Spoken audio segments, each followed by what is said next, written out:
ನಮಸ್ಕಾರ ಸ್ನೇಹಿತರೆ, ನಾವು ದಿನನಿತ್ಯ ರೈಲಿನಲ್ಲಿ ಪ್ರಯಾಣಿಸುವಾಗ ಹಳಿಗಳ ಸುತ್ತಲೂ ಬಿದ್ದಿರುವ ಸಾವಿರಾರು ಕಲ್ಲುಗಳನ್ನು ನೋಡಿಯೇ ಇರುತ್ತೇವೆ. ಆದರೆ ಈ ಕಲ್ಲುಗಳನ್ನು ಅಲ್ಲಿ ಸುಮ್ಮನೆ ಅಲಂಕಾರಕ್ಕಾಗಿ ಅಥವಾ ಜಾಗ ಖಾಲಿ ಇದೆ ಎಂದು ಹಾಕಿಲ್ಲ. ಇದರ ಹಿಂದೆ ಸಿವಿಲ್ ಇಂಜಿನಿಯರಿಂಗ್ನ ಒಂದು ಅದ್ಭುತವಾದ ಇತಿಹಾಸ ಮತ್ತು ವಿಜ್ಞಾನ ಅಡಗಿದೆ. ಈ ಕಲ್ಲುಗಳಿಗೆ ತಾಂತ್ರಿಕ ಭಾಷೆಯಲ್ಲಿ ಟ್ರ್ಯಾಕ್ ಬ್ಯಾಸಲ್ಟ್ ಎಂದು ಕರೆಯಲಾಗುತ್ತದೆ. ಮೊದಲ ನೋಟಕ್ಕೆ ಇವು ನಮಗೆ ಸಾಮಾನ್ಯ ಕಲ್ಲುಗಳಂತೆ ಕಂಡರೂ ಇವು ಸಾಮಾನ್ಯ ಕಲ್ಲುಗಳಲ್ಲ. ಇವುಗಳನ್ನು ವಿಶೇಷವಾಗಿ ಕ್ವಾರಿಯಿಂದ ತಂದ ಬಸಾಲ್ಟ್ ಅಥವಾ ಕ್ರಶ್ಡ್ ಕ್ವಾರ್ಟ್ರೈಟ್ ಶಿಲೆಗಳಿಂದ ಸಿದ್ಧಪಡಿಸಲಾಗುತ್ತದೆ. ನೀವು ಸೂಕ್ಷ್ಮವಾಗಿ ಗಮನಿಸಿದರೆ ಈ ಕಲ್ಲುಗಳು ದುಂಡಗೆ ಇರದೆ ತುಂಬಾ ಅಸಮಾನವಾದ ಚೂಪಾದ ಅಂಚುಗಳನ್ನು ಹೊಂದಿರುತ್ತವೆ.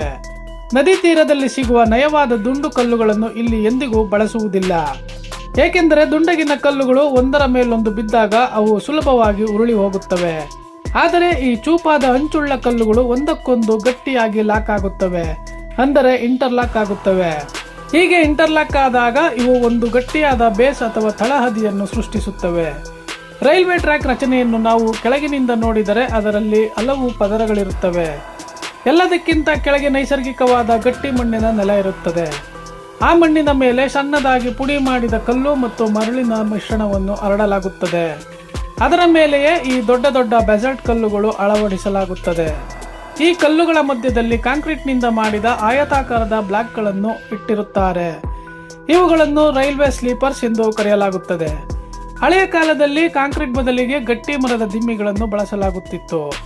ಈ ಸ್ಲೀಪರ್ಗಳ ಮೇಲೆಯೇ ಕಬ್ಬಿಣದ ಹಳಿಗಳನ್ನು ಬಿಗಿಯಾಗಿ ಕೂರಿಸಲಾಗಿರುತ್ತದೆ. ಒಂದು ಇಂಜಿನ್ ಮತ್ತು ಅದರ ಹಿಂದೆ ಇರುವ 16 ಬೋಗಿಗಳ ತೂಕ ಸರಾಸರಿ ಲಕ್ಷಾಂತರ ಕೆಜಿ ಇರುತ್ತದೆ. ಇಷ್ಟು ಭಾರಿ ತೂಕದ ರೈಲು ಹಳಿಯ ಮೇಲೆ ಗಂಟೆಗೆ 100 ಕಿಲೋಮೀಟರ್ಗಿಂತಲೂ ಹೆಚ್ಚು ವೇಗದಲ್ಲಿ ಚಲಿಸುತ್ತದೆ. ಆ ಸಮಯದಲ್ಲಿ ಇಡೀ ರೈಲಿನ ಭಾರ ಮೊದಲು ಬೀಳುವುದೇ ಕಬ್ಬಿಣದ ಹಳಿಗಳ ಮೇಲೆ. ಹಳಿಗಳು ಆ ಭಾರವನ್ನು ತಕ್ಷಣವೇ ತಮ್ಮ ಕೆಳಗಿರುವ ಕಾಂಕ್ರೀಟ್ ಸ್ಲೀಪರ್ಗಳಿಗೆ ವರ್ಗಾಯಿಸುತ್ತವೆ. ಕಾಂಕ್ರೀಟ್ ಸ್ಲೀಪರ್ಗಳು ಆ ಭಾರಿ ಒತ್ತಡವನ್ನು ತಾವೊಬ್ಬರೇ ತಡೆದುಕೊಳ್ಳಲು ಸಾಧ್ಯವಿಲ್ಲ. ಆಗ ಅವು ಆ ತೂಕವನ್ನು ತಮ್ಮ ಸುತ್ತಲೂ ಹರಡಿಕೊಂಡಿರುವ ಬೆಸಾಲ್ಟ್ ಕಲ್ಲುಗಳಿಗೆ ಹಂಚುತ್ತವೆ. ಈ ಕಲ್ಲುಗಳು ಆ ಇಡೀ ತೂಕವನ್ನು ವಿಶಾಲವಾದ ನೆಲದ ಮೇಲೆ ಸಮನಾಗಿ ಹರಡುವಂತೆ ಮಾಡುತ್ತದೆ. ಇದರಿಂದಾಗಿ ಹಳಿಗಳ ಮೇಲೆ ಬೀಳುವ ಭಾರದ ತೀವ್ರತೆ ತುಂಬಾ ಕಡಿಮೆಯಾಗುತ್ತದೆ. ರೈಲು ಚಲಿಸುವಾಗ ಹಳಿಗಳಲ್ಲಿ ತೀವ್ರವಾದ ಕಂಪನ ಸೃಷ್ಟಿಯಾಗುತ್ತದೆ. ಆ ಕಂಪನವು ಎಷ್ಟಿರುತ್ತದೆ ಎಂದರೆ ಹಳಿಗಳು ನೆಲದೊಳಗೆ ಕುಸಿದು ಹೋಗುವಷ್ಟು ಶಕ್ತಿ ಹೊಂದಿರುತ್ತದೆ. ಆದರೆ ಈ ಬೆಸಾಲ್ಟ್ ಕಲ್ಲುಗಳು ಆ ಭಾರಿ ವೈಬ್ರೇಷನ್ ಅನ್ನು ಸಂಪೂರ್ಣವಾಗಿ ಹೀರಿಕೊಳ್ಳುತ್ತವೆ. ಸರಳವಾಗಿ ಹೇಳಬೇಕೆಂದರೆ ಇವು ಇಡೀ ರೈಲ್ವೆ ವ್ಯವಸ್ಥೆಗೆ ಒಂದು ದೊಡ್ಡ ಶಾಕ್ ಅಬ್ಸರ್ವರ್ ತರಹ ಕೆಲಸ ಮಾಡುತ್ತವೆ. ಇವು ಇಲ್ಲದಿದ್ದರೆ ರೈಲು ಹೋದ ತಕ್ಷಣ ಹಳಿಗಳು ಪಕ್ಕಕ್ಕೆ ಸರಿಯುತ್ತವೆ ಅಥವಾ ನೆಲಕ್ಕೆ ಕುಸಿಯುತ್ತವೆ. ಕಲ್ಲುಗಳ ಈ ಇಂಟರ್ಲಾಕಿಂಗ್ ವ್ಯವಸ್ಥೆಯು ಹಳಿಗಳು ತನ್ನ ಜಾಗದಿಂದ 1 ಇಂಚು ಕದಲದಂತೆ ನೋಡಿಕೊಳ್ಳುತ್ತದೆ. ಹಳಿಗಳು ಕದಡಿದರೆ ರೈಲು ತಕ್ಷಣವೇ ಹಳಿ ತಪ್ಪಿ ಭೀಕರ ಅಪಘಾತ ಸಂಭವಿಸುತ್ತದೆ. ಆದ್ದರಿಂದ ಈ ಕಲ್ಲುಗಳು ಪ್ರತಿ ಕ್ಷಣವೂ ಲಕ್ಷಾಂತರ ಪ್ರಯಾಣಿಕರ ಜೀವವನ್ನು ರಕ್ಷಿಸುತ್ತಿವೆ ಎನ್ನಬಹುದು. ಈ ಕಲ್ಲುಗಳ ಎರಡನೇ ಅತಿ ದೊಡ್ಡ ಪ್ಲಸ್ ಪಾಯಿಂಟ್ ಎಂದರೆ ಅತ್ಯುತ್ತಮ ನೀರಿನ ಡ್ರೈನೇಜ್ ವ್ಯವಸ್ಥೆ. ಭಾರತದಲ್ಲಿ ಮುಂಗಾರು ಮಳೆಯ ಸಮಯದಲ್ಲಿ ಭಾರಿ ಪ್ರಮಾಣದ ಮಳೆ ಸುರಿಯುತ್ತದೆ.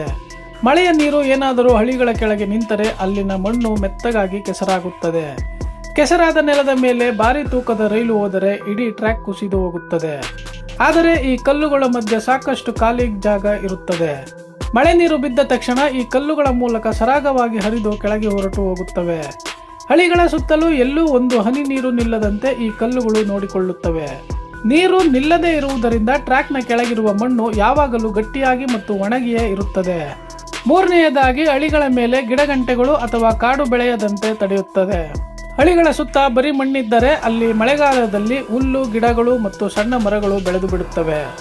ಟ್ರ್ಯಾಕ್ ಮೇಲೆ ಗಿಡಗಳು ಬೆಳೆದರೆ ರೈಲು ಚಲಿಸುವಾಗ ಲೋಕೋ ಪೈಲಟ್ಗೆ ಹಳಿಗಳು ಸ್ಪಷ್ಟವಾಗಿ ಕಾಣಿಸುವುದಿಲ್ಲ. ಅಲ್ಲದೆ ಗಿಡಗಳ ಬೇರುಗಳು ನೆಲವನ್ನು ಸಡಿಲಗೊಳಿಸಿ ಹಳಿಗಳ ಸ್ಥಿರತೆಯನ್ನು ಹಾಳು ಮಾಡುತ್ತವೆ. ಆದರೆ ಈ ದಪ್ಪ ಕಲ್ಲುಗಳ ಪದರ ಇರುವುದರಿಂದ ಅಲ್ಲಿ ಸೂರ್ಯನ ಬೆಳಕು ನೇರವಾಗಿ ಮಣ್ಣಿಗೆ ತಲುಪುವುದಿಲ್ಲ. ಮಣ್ಣು ಸಿಗದೆ ಮತ್ತು ಬೆಳಕಿಲ್ಲದೆ ಯಾವುದೇ ಗಿಡಗಳು ಇಲ್ಲಿ ಬೆಳೆಯಲು ಸಾಧ್ಯವೇ ಇಲ್ಲ. ನಾಲ್ಕನೆಯದಾಗಿ ವಾತಾವರಣದ ಉಷ್ಣಾಂಶವನ್ನು ಸಮತೋಲನದಲ್ಲಿಡುವುದು. ಭಾರತದಲ್ಲಿ ಬೇಸಿಗೆಯ ಸಮಯದಲ್ಲಿ ತಾಪಮಾನ 40 ಡಿಗ್ರಿ ಸೆಲ್ಸಿಯಸ್ಗಿಂತಲೂ ಹೆಚ್ಚಾಗುತ್ತದೆ. ಅತಿ ಹೆಚ್ಚು ಶಾಖಕ್ಕೆ ಕಬ್ಬಿಣದ ಹಳಿಗಳು ವಿಸ್ತಾರಗೊಳ್ಳುತ್ತವೆ. ಹಳಿಗಳು ವಿಸ್ತಾರಗೊಂಡಾಗ ಅವು ನೇರವಾಗಿರದೆ ಅಂಕುಡೊಂಕಾಗಿ ಬಾಗಿಕೊಳ್ಳುವ ಅಪಾಯವಿರುತ್ತದೆ. ಚಳಿಗಾಲದಲ್ಲಿ ಇದೇ ಹಳಿಗಳು ತಣ್ಣಗಾಗಿ ಶ್ರಿಂಕ್ ಆಗುತ್ತವೆ. ಈ ನಿರಂತರ ಬದಲಾವಣೆಯಿಂದ ಹಳಿಗಳು ಮುರಿಯುವ ಸಾಧ್ಯತೆ ತುಂಬಾ ಇರುತ್ತದೆ. ಆದರೆ ಈ ಬೆಸಾಲ್ಟ್ ಕಲ್ಲುಗಳು ಹಳಿಗಳ ಉಷ್ಣತೆಯನ್ನು ನಿಯಂತ್ರಿಸುವ ಬಫರ್ ತರಹ ಕೆಲಸ ಮಾಡುತ್ತದೆ. ಇವು ಹಳಿಗಳು ಅತಿಯಾಗಿ ಬೆಂಡ್ ಆಗದಂತೆ ಅಥವಾ ಆಕಾರ ಬದಲಿಸದಂತೆ ಬಿಗಿಯಾಗಿ ಹಿಡಿದಿಟ್ಟುಕೊಳ್ಳುತ್ತದೆ. ಈ ಕಲ್ಲುಗಳ ನಿರ್ವಹಣೆಯು ಕೂಡ ಒಂದು ದೊಡ್ಡ ಸವಾಲಿನ ಕೆಲಸವಾಗಿದೆ. ರೈಲುಗಳು ನಿರಂತರವಾಗಿ ಚಲಿಸುವುದರಿಂದ ವರ್ಷಗಳು ಕಳೆದಂತೆ ಈ ಕಲ್ಲುಗಳ ಅಂಚುಗಳು ಸವೆಯಲು ತೊಡಗುತ್ತವೆ. ಸವೆದ ಕಲ್ಲುಗಳು ದುಂಡಾಗುತ್ತವೆ ಮತ್ತು ಅವುಗಳ ಇಂಟರ್ಲಾಕಿಂಗ್ ಶಕ್ತಿ ಕಡಿಮೆಯಾಗುತ್ತದೆ. ಅಲ್ಲದೆ ಕಲ್ಲುಗಳು ಪುಡಿಯಾಗಿ ಅವುಗಳ ಮಧ್ಯೆ ಮಣ್ಣು ಮತ್ತು ಧೂಳು ತುಂಬಿಕೊಳ್ಳುತ್ತವೆ. ಮಣ್ಣು ತುಂಬಿಕೊಂಡರೆ ನೀರಿನ ಡ್ರೈನೇಜ್ ವ್ಯವಸ್ಥೆ ಹಾಳಾಗುತ್ತದೆ ಮತ್ತು ಗಿಡಗಳು ಬೆಳೆಯಲು ಶುರು ಮಾಡುತ್ತದೆ. ಅದಕ್ಕಾಗಿಯೇ ಭಾರತೀಯ ರೈಲ್ವೆ ಇಲಾಖೆಯು ನಿಯತಕಾಲಿಕವಾಗಿ ಬೆಸಾಲ್ಟ್ ಕ್ಲೀನಿಂಗ್ ಮಾಡುತ್ತವೆ. ಇದಕ್ಕಾಗಿ ವಿಶೇಷವಾದ ಬೆಸಾಲ್ಟ್ ರೆಗ್ಯುಲೇಟರ್ ಮತ್ತು ಕ್ಲೀನಿಂಗ್ ಯಂತ್ರಗಳನ್ನು ಬಳಸಲಾಗುತ್ತದೆ. ಈ ಯಂತ್ರಗಳು ಕಲ್ಲುಗಳನ್ನು ಟ್ರ್ಯಾಕ್ನಿಂದ ಹೊರತೆಗೆದು ಧೂಳನ್ನು ಬೇರ್ಪಡಿಸಿ ಮತ್ತು ಶುದ್ಧ ಕಲ್ಲುಗಳನ್ನು ಹರಡುತ್ತವೆ. ಸಂಪೂರ್ಣವಾಗಿ ಸವೆದು ಹೋದ ಕಲ್ಲುಗಳನ್ನು ತೆಗೆದು ಹೊಸ ಚೂಪಾದ ಕಲ್ಲುಗಳನ್ನು ಹಾಕಲಾಗುತ್ತದೆ. ಇದಕ್ಕಾಗಿ ಭಾರತೀಯ ರೈಲ್ವೆ ಪ್ರತಿ ವರ್ಷ ಕೋಟ್ಯಾಂತರ ರೂಪಾಯಿಗಳನ್ನು ಖರ್ಚು ಮಾಡುತ್ತದೆ. ಇತ್ತೀಚಿನ ದಿನಗಳಲ್ಲಿ ಹೈ ಸ್ಪೀಡ್ ರೈಲುಗಳಿಗಾಗಿ ಬೆಸಾಲ್ಟ್ ಟ್ರ್ಯಾಕ್ ತಂತ್ರಜ್ಞಾನವು ಬರುತ್ತಿದೆ. ನಮ್ಮ ಮೆಟ್ರೋ ರೈಲುಗಳಿಗೆ ನೀವು ಗಮನಿಸಿದರೆ ಅಲ್ಲಿ ಇಂತಹ ಕಲ್ಲುಗಳು ಇರುವುದಿಲ್ಲ. ಮೆಟ್ರೋ ಟ್ರ್ಯಾಕ್ಗಳನ್ನು ಸಂಪೂರ್ಣವಾಗಿ ಕಾಂಕ್ರೀಟ್ ಬೆಡ್ಗಳ ಮೇಲೆ ನಿರ್ಮಿಸಲಾಗಿರುತ್ತದೆ. ಮೆಟ್ರೋ ಹಳಿಗಳು ನೆಲದಿಂದ ಎತ್ತರದಲ್ಲಿರುವುದರಿಂದ ಮತ್ತು ಅವುಗಳ ತೂಕ ಕಡಿಮೆ ಇರುವುದರಿಂದ ಕಲ್ಲುಗಳ ಅಗತ್ಯವಿರುವುದಿಲ್ಲ. ಆದರೆ ಭಾರತದ ವಿಶಾಲವಾದ ಸಾಮಾನ್ಯ ರೈಲ್ವೆ ನೆಟ್ವರ್ಕ್ಗೆ ಇಂದಿಗೂ ಈ ಕಲ್ಲುಗಳೇ ಆಧಾರ. ಏಕೆಂದರೆ ಇಡೀ ದೇಶದ ಉದ್ದಗಲಕ್ಕೂ ಕಾಂಕ್ರೀಟ್ ಟ್ರ್ಯಾಕ್ ನಿರ್ಮಿಸುವುದು ಅತ್ಯಂತ ವೆಚ್ಚದಾಯಕ ಮತ್ತು ಕಷ್ಟದ ಕೆಲಸ. ಅದಕ್ಕೆ ಹೋಲಿಸಿದರೆ ಈ ಬೆಸಾಲ್ಟ್ ಕಲ್ಲುಗಳ ತಂತ್ರಜ್ಞಾನವು ಅತ್ಯಂತ ಆರ್ಥಿಕ ಮತ್ತು ದೀರ್ಘಕಾಲ ಬಾಳಿಕೆ ಬರುವಂಥದ್ದು. ಮುಂದಿನ ಬಾರಿ ನೀವು ರೈಲ್ವೆ ಸ್ಟೇಷನ್ನಲ್ಲಿ ನಿಂತಾಗ ಅಥವಾ ರೈಲಿನಲ್ಲಿ ಹೋಗುವಾಗ ಈ ಕಲ್ಲುಗಳನ್ನು ಸುಮ್ಮನೆ ನೋಡಬೇಡಿ.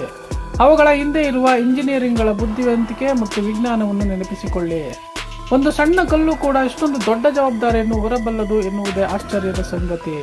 ಈ ಮಾಹಿತಿ ನಿಮಗೆ ನಿಜಕ್ಕೂ ಹೊಸದಾಗಿದ್ದರೆ ಮತ್ತು ಕುತೂಹಲಕಾರಿಯಾಗಿದ್ದರೆ ಖಂಡಿತ ಇಷ್ಟಪಟ್ಟಿರ್ತೀರಾ. ಇಂತಹ ಮತ್ತಷ್ಟು ಇಂಟ್ರೆಸ್ಟಿಂಗ್ ವಿಡಿಯೋಗಳಿಗಾಗಿ ನಮ್ಮ ಚಾನೆಲ್ಗೆ ಸಬ್ಸ್ಕ್ರೈಬ್ ಮಾಡಿ. ಹಾಗೆಯೇ ನಿಮ್ಮ ಸ್ನೇಹಿತರೊಂದಿಗೆ ಹಂಚಿಕೊಳ್ಳಿ. ಧನ್ಯವಾದಗಳು.